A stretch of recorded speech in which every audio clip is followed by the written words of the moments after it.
The courtroom sat in complete stillness, that kind of silence that carries a weight. You could hear the faint ticking of the wall clock, echoing in the grand hall where justice was about to speak once again. Judge Frank Caprio adjusted his glasses and gently placed a stack of case files before him. His voice, calm but commanding, filled the air. "All right," he said softly. "Let's bring in the next case." The bailiff cleared his throat, scanning the list. Case number 47. Minor involved in a traffic violation. The crowd, a mix of curious faces and tired regulars, turned toward the door as it creaked open. And then, the courtroom saw him. A small 12-year-old boy walked in slowly, his steps hesitant, his eyes fixed on the ground. His shoes were scuffed, his hoodie slightly oversized, sleeves hanging over small, trembling hands clutching a folded ticket. He looked more like a frightened child caught sneaking out past bedtime than a defendant standing in court. Judge Caprio's expression softened immediately. He leaned forward slightly, his tone shifting from official to human. "Hey there, young man," he said with warmth in his voice. "You here all by yourself?" The boy nodded nervously, his voice barely above a whisper. "Yes, sir. I came alone." "Where are your parents?" Caprio asked gently. "They couldn't come, sir," the boy replied, eyes darting up for just a second before dropping again. The judge paused. The courtroom, already quiet, felt even heavier. Caprio was used to people standing before him. Adults, sometimes angry, sometimes ashamed. But this was different. A child alone standing before a judge. It wasn't the law he saw. It was a story waiting to be told. "All right," Caprio said softly, flipping through the file. "Let's see what we've got here." The sound of paper rustling was loud in the silence. He read aloud. "Caught driving a motorcycle at 11:45 p.m. Speed recorded, 48 miles per hour in a 25 zone." Caprio looked up again, brow furrowed. Driving? At 12 years old? He leaned back in disbelief. There was a faint murmur in the courtroom. Gasps, whispers, people shaking their heads. The boy swallowed hard, his small voice cracking. "I'm sorry, sir. I didn't mean to break any rule." Caprio tilted his head slightly, studying him with kind but piercing eyes. "What were you doing out that late, son?" The boy hesitated, fumbling with the edge of his hoodie. "I had to go somewhere." The judge nodded slowly, still calm. "Somewhere? Where exactly?" The boy didn't answer right away. His lips trembled, and he bit down to stop them from shaking. "Sir," he whispered, "I just had to." A hush spread again. Everyone felt something was buried deep in that answer. It wasn't defiance, it was desperation. Judge Caprio placed his pen down. His tone grew softer. "Son, look at me," he said kindly. "You're not in trouble right now. I just need to understand what happened, okay?" The boy lifted his head. His eyes were red, the kind that told stories of sleepless nights. And in that gaze, the judge saw something. A quiet kind of pain, the kind that didn't belong in someone so young. "I'm not here to punish you," Caprio said gently. "I'm here to listen." The boy took a deep breath, clutching the ticket tighter. The camera would zoom in at this point, close up on his trembling fingers, his small chest rising and falling with heavy breaths. Behind him, the people in the courtroom, a police officer, a few citizens waiting for their own cases, all leaned forward unconsciously. No one was talking now. Everyone could sense this wasn't just another case. Caprio leaned back in his chair, lowering his glasses slightly. His eyes softened, his voice now low and fatherly. "Take your time, son. We'll get through this together." The boy nodded, but tears were already forming. He blinked hard, trying to keep them from falling. The kind of tears that fight their way out, no matter how strong you try to be. The judge looked around, noticing the emotion filling the room.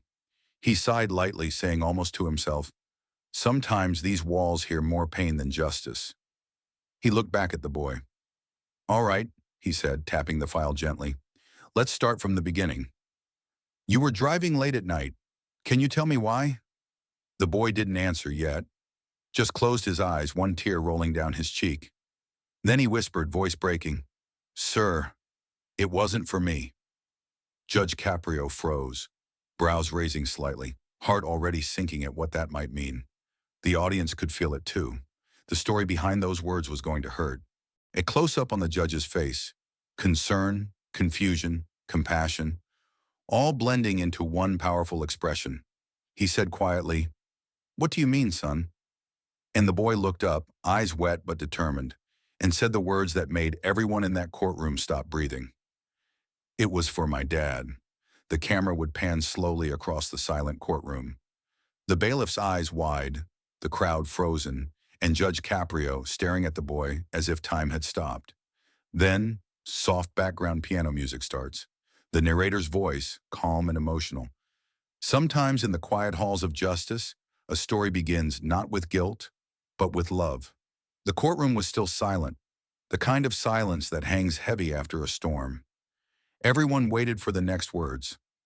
Judge Frank Caprio, his voice softer now, leaned slightly forward on his bench. "You said it was for your dad," he said gently. "Can you tell me what you mean, son?" The boy hesitated. His lips parted, but the words struggled to come out. He blinked, looking at the wooden floor as though searching for courage hidden in the cracks. When he finally spoke, his voice trembled like a whisper carried by the wind. "He was sick, sir." The audience shifted in their seats, a subtle wave of empathy spreading through the room. Caprio tilted his head, pen resting still between his fingers. "Sick?" he repeated softly. The boy nodded. He had been coughing for weeks. Last night, he couldn't breathe. Caprio's expression changed, the firmness of a judge fading into the concern of a father. "And where was your mother?" he asked. The boy took a shaky breath. She's gone, sir." A pause. Gone could mean many things, but the tone said enough. Caprio's eyes lowered for a brief second. "I see," he murmured as if to himself. The gavel, lying beside his hand, gleamed under the fluorescent lights, a symbol of justice, but at this moment it looked more like a burden. "So you took your father's motorcycle? In the middle of the night?" Caprio asked carefully. The boy nodded again. "Yes, sir. I knew the pharmacy was open until midnight. I thought if I hurried, I could make it back in time before anything happened." A faint tremor ran through his words. He swallowed hard. "I didn't even think about the speed. I just wanted him to be okay." The camera would pan to Caprio, his hands clasped, eyes moist, shoulders slightly drooped as if he carried the boy's pain with him. "And the police caught you?" he asked gently. "Yes, sir," the boy said. "They stopped me near the pharmacy. I told them I just needed the medicine, but they said rules are rules." Caprio nodded slowly, his mind replaying the scene. A little boy, barely tall enough to reach the handlebar, rushing through dark streets, cold wind slapping his face. Not for mischief, not for thrill, but for love. The judge sighed quietly. "You know, son," he said, his voice low, "the law exists to protect people, especially young ones like you. But sometimes the law doesn't see the story behind the act." The boy looked up, confused. Caprio smiled faintly. "What I mean is, the law doesn't know your heart. Only you do." The courtroom remained utterly still. Even the bailiff, usually expressionless, was watching closely, his stern eyes softening. Caprio leaned back, breaking the tension for a moment. "What's your name, young man?" "Eli," the boy said quietly. "Eli Turner." "That's a strong name," Caprio replied, smiling gently. "You know, Eli, my father used to tell me something. No one's ever in trouble for caring too much. I think he'd have liked you." Eli managed a weak smile, the first since he walked in. Caprio flipped through the case papers again, mostly formalities now. "According to the report, you didn't have a license, of course, and you were going almost twice the speed limit." He looked up again, teasing lightly. "You sure you weren't trying to set a record?" A few people in the courtroom chuckled softly, a small moment of light in the heaviness. Eli shook his head quickly, flustered. "No, sir. I was just scared I'd be too late." That sentence landed deep. Too late. Two words that carried the weight of guilt, love, and fear. Caprio's expression changed again. He leaned forward, elbows on the desk, his tone almost a whisper now. "Eli," he said, You said your father couldn't breathe. What happened when you got back? Eli hesitated, his small fingers twisting the fabric of his sleeve. The answer didn't come right away. The air in the courtroom felt tight. Finally, Eli's voice cracked as he said, He wasn't moving. His head dropped. I called the ambulance, but they said it was too late. Gasps rippled quietly across the courtroom.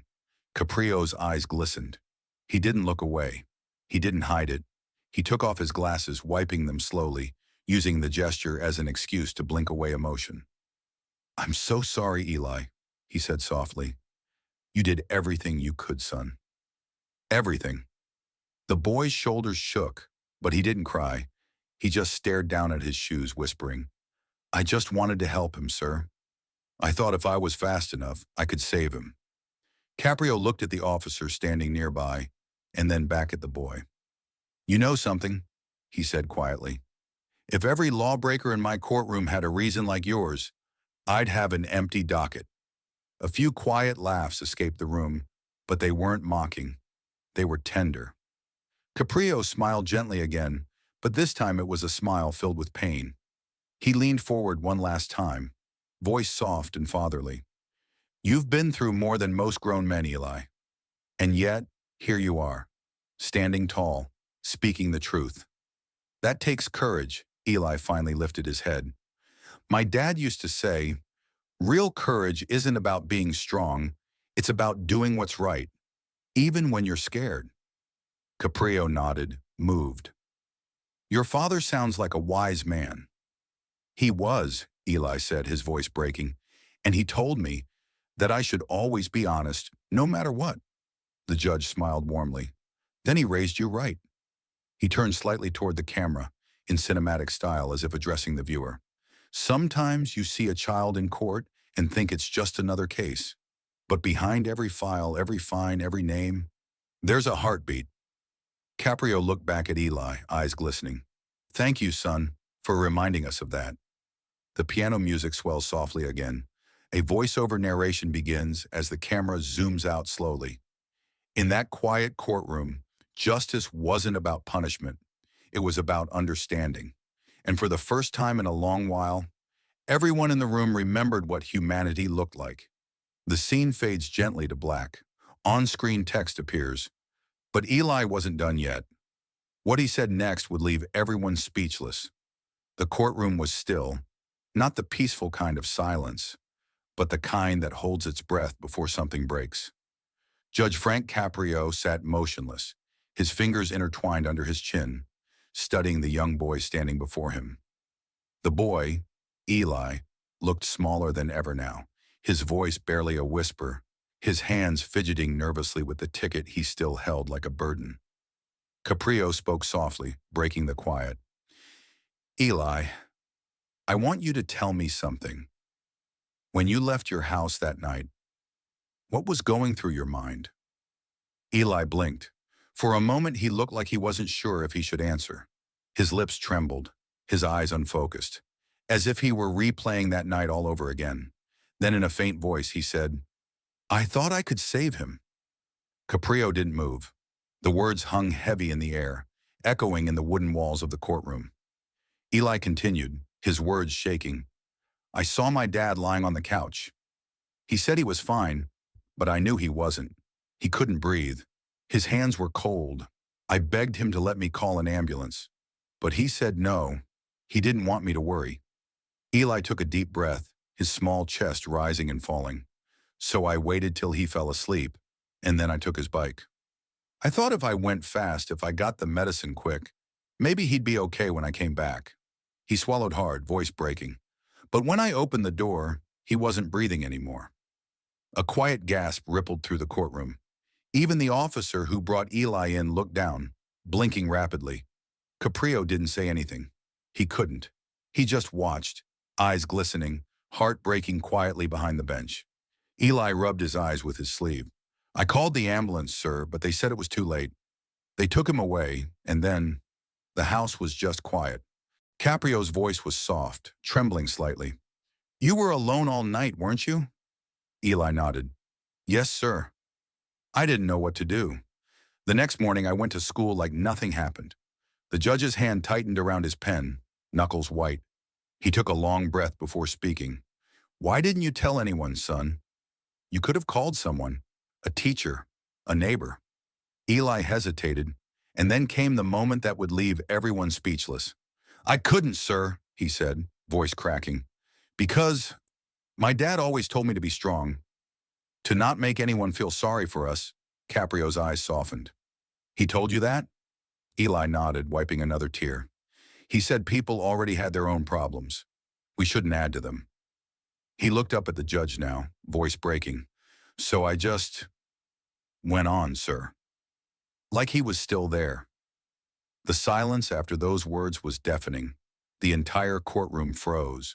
No sound, no whispers, not even breathing. Caprio leaned forward slightly, his own eyes red now. And when you said earlier that you wanted to finish what your father started, what did you mean? Eli looked straight at him this time. He used to say that helping people was the only way to live a full life. He wanted to open a small community kitchen someday for people who had no one. He said one day we'd do it together. A single tear rolled down Caprio's cheek. And now? He asked softly. Eli smiled faintly, painfully. Now, I just want to make him proud. Even if he can't see it, there was a stillness, the kind that breaks hearts. Even the air in the courtroom seemed heavier, almost reverent. The camera would slowly zoom in on Caprio's face, his lips pressed tight, trying to hold back the emotion flooding through him. His hands trembled slightly as he set down his pen and took off his glasses. He took a long pause, then spoke, voice soft and shaking. Eli, I've heard many stories in this courtroom, but I've never heard anything like this. The boy looked down. I'm sorry, sir. I didn't mean to break the law. Caprio shook his head gently. No, son. What you broke wasn't the law. It was your heart trying to save another. The crowd stirred. A few sniffles echoed.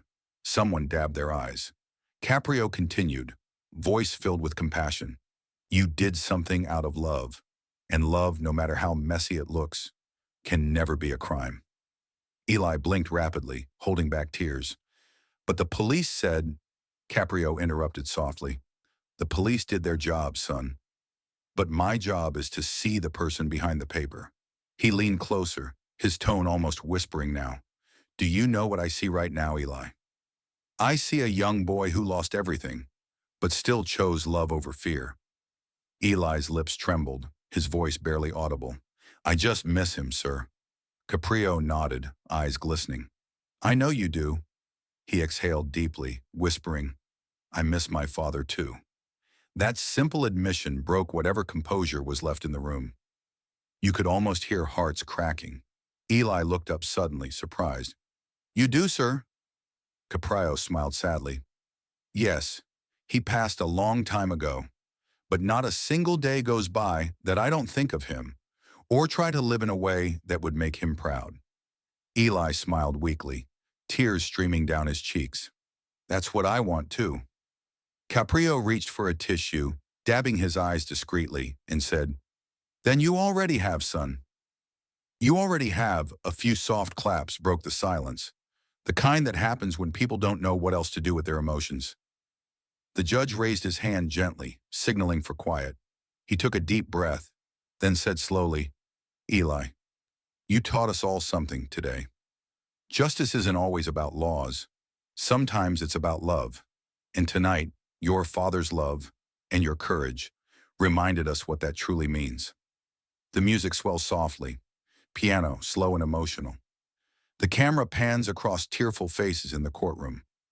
Ordinary people touched by an extraordinary act of love. Caprio looks down at his bench, whispers to himself, May we never forget the humanity behind every case. The boy didn't just come to court that day to face justice. He came to teach everyone there what real justice looks like. The courtroom was still.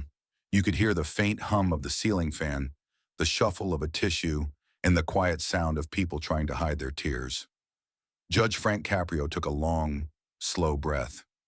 He removed his glasses, rubbed the bridge of his nose, and looked down at the trembling boy standing before him. Eli, small, broken, but full of quiet strength. For a few seconds, Caprio didn't speak. His eyes said everything: grief, empathy, reflection. Then he leaned forward, elbows on the bench, and his soft voice filled the silence. Caprio, gently: Eli, I've been sitting in this courtroom for many years. I've heard excuses, lies, and stories that break your heart. But today, I've heard something different, something true. The boy lifted his gaze, eyes red and tired. Caprio, you didn't come here as a criminal. You came here as a son, a boy who tried to save his father. The crowd watched, breath held. Caprio reached for the papers in front of him, the official record. He looked at it, then slowly set it aside. Caprio, according to this paper, you broke a law. But according to my heart, you honored your father in the most beautiful way possible. Eli's lips trembled. His fingers clutched his sleeve. Caprio's voice deepened, filled with compassion. Caprio, I lost my father too, Eli. And even now, decades later, I sometimes close my eyes and still hear his voice. That love you feel, it never fades. And I think your father's watching you right now, proud of the man you're becoming. The boy started crying softly. Caprio paused, letting him. Even the officer standing by the door wiped his eyes quietly. Caprio looked down for a moment, then smiled faintly. You know what I think, Eli? I think your father was right. We all have problems. But helping others, that's what makes us human. You reminded all of us of that today. He leaned back, looked at the courtroom audience, and continued speaking, not just to Eli, but to everyone. Caprio, every day I sit here and see pain, people struggling, fighting, crying, and sometimes the law feels cold. But justice, real justice, must have warmth. It must have compassion. The courtroom fell completely silent again. A single tear rolled down Caprio's cheek as he reached for his gavel. He looked at Eli. Caprio softly. Eli, I can't bring your father back. But what I can do, what I will do, is make sure this moment honors his love. He raised his gavel slightly, then spoke the words that would echo through every heart in the room. Caprio, in the eyes of this court, you are not guilty. You are forgiven, and more than that, you are admired. The courtroom gasped. Eli's small hands went to his mouth, tears streaming down his face. Caprio stood up slowly and stepped down from the bench, something he rarely ever did. He walked toward the boy, each step echoing softly on the courtroom floor. When he reached him, he gently placed a hand on the boy's shoulder. Caprio, quietly, your father raised a good son. Eli whispered through tears. Thank you, sir. I just wanted to make him proud. Caprio smiled, his voice barely audible. You already did. The moment felt suspended in time. No one moved. No one spoke. Then unexpectedly, Caprio turned to the court officer. Officer, I'd like to donate the fine myself, in Eli's father's name. And I want it to go to a community kitchen in this city. Gasps filled the room again. People nodded, eyes wet. The officer looked stunned, then saluted softly. Officer, yes, Your Honor. Caprio turned back to the boy. And one more thing, Eli. When that kitchen opens, I want you to be the first one to serve a meal there. The boy stared at him, overwhelmed. You really mean that, sir? Caprio smiled warmly. I do. Because your father's dream deserves to live on. Through you, the boy burst into quiet sobs. Caprio knelt slightly, patting his shoulder. It's okay to cry, son. It means your heart's still full, the boy whispered. I wish he could see this. Caprio looked up, eyes shimmering. He does, Eli. Trust me. He does. A mother in the back wiping her eyes. The bailiff standing still, hand over his heart. Caprio, still beside the boy, looking toward the ceiling, as if silently speaking to his own father. In that small courtroom, justice didn't wear a robe or carry a gavel. It wore compassion and a tear-stained smile. Judge Frank Caprio reminded everyone that sometimes the greatest verdict is kindness. Eli walking out of the courtroom, the sun shining through the doors, symbolic of hope. Caprio watches him leave, a faint smile on his face. He whispers to himself, maybe that's why we're really here, not to punish, but to understand. Because behind every case, there's a human story waiting to be heard.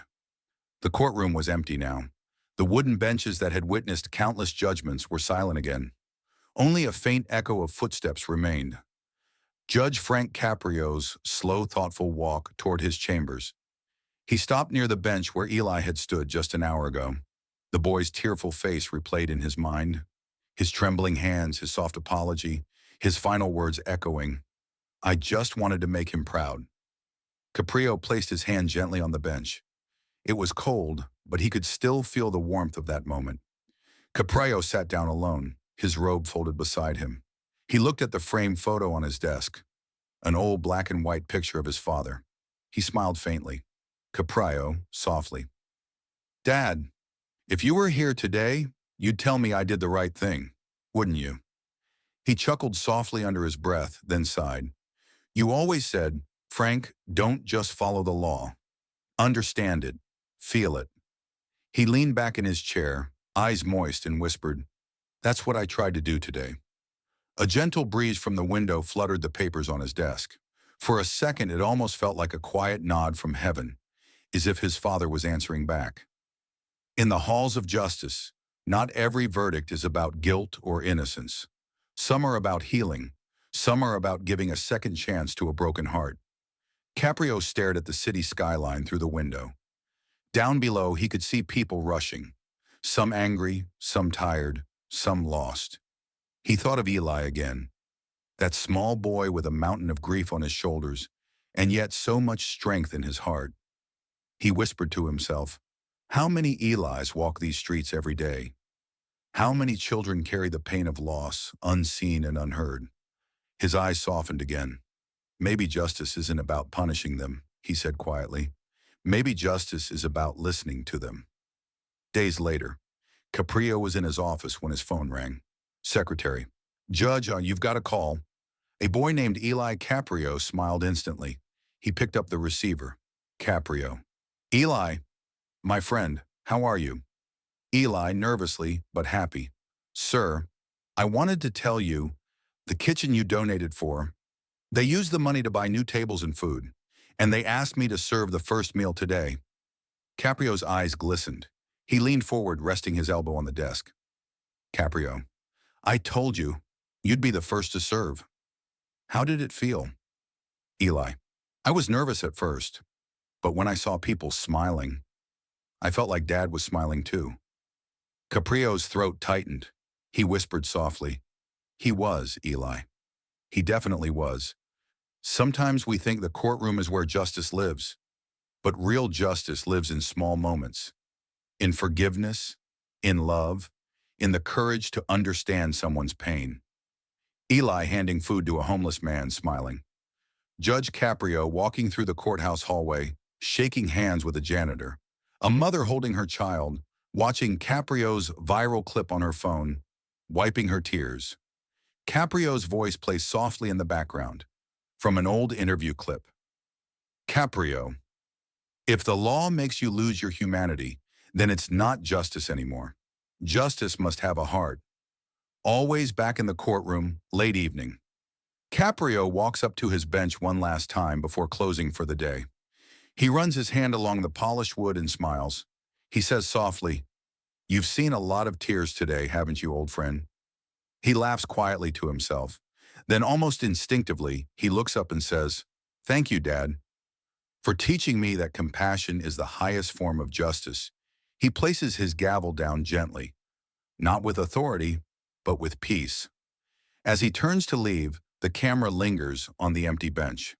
The golden light of sunset pours in through the windows, casting a warm glow over the judge's chair. One day we'll all stand in a courtroom far greater than this, not before a judge, but before our own conscience. And on that day, the verdict won't depend on laws, but on love. Eli serving food at the kitchen, smiling with other kids. Caprio driving home, looking thoughtful, a faint smile on his face. A small photo of his father on the dashboard, next to a handwritten note, justice with compassion. Every case tells a story, every story hides a heartbeat, and every heartbeat deserves to be heard. The music fades into a gentle piano. The camera slowly pans upward to the courthouse flag, waving in the evening light. Kindness is the law that needs no courtroom.